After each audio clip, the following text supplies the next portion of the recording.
Hello, hi అందరికీ నమస్కారం. మాదాబస్సే. నేను మీ సినీ ప్రేమికుడు జగదీష్ టంకాల. ఈరోజు మనం Harihara Veeramallu pre release business గురించి మాట్లాడుకుందాం.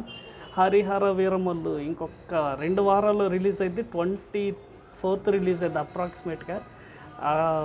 సినిమాకి సంబంధించిన బిజినెస్ చాలా ఇంట్రెస్టింగ్గా ఉందండి. ఒక్క నైజాంలో మాత్రం 80 కోట్లు, తర్వాత ఓవర్సీస్ మొత్తం సీడెడ్ ఆంధ్ర అన్నీ కలిపి 250 కోట్ల పైన బిజినెస్ రన్ చేస్తుంది. చాలా ఇంట్రెస్టింగ్ ఫిగర్స్. రిలీజ్కి ముందే ఇంత బిజినెస్ జరుగుతుంది. ప్రొడ్యూసర్ ఏఎం రత్నం గారు సేఫ్ అయిపోతారు. అలాగే ఇది theoretical rights, satellite rights, OTT platform మొత్తం కలుపుకొని ఓవరాల్గా ఒక 300 నుంచి 350 కోట్ల పైమంటే. హరిహర వీరమల్లు సినిమా మీద చాలా నెగిటివ్ స్ప్రెడ్ చేసేసారండి, చాలా గిట్టని వాళ్ళు.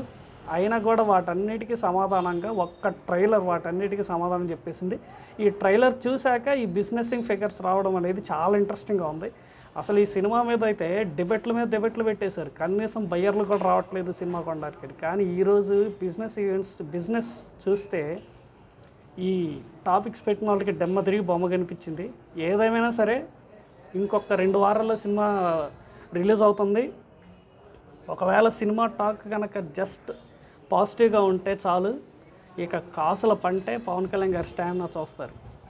ఇప్పుడు దాకా అయితే అరౌండ్ 250 crores బిజినెస్ చేసింది. రిలీజ్ తర్వాత ఇంకెన్ని వండర్స్ చేసిద్దో చూడాలి.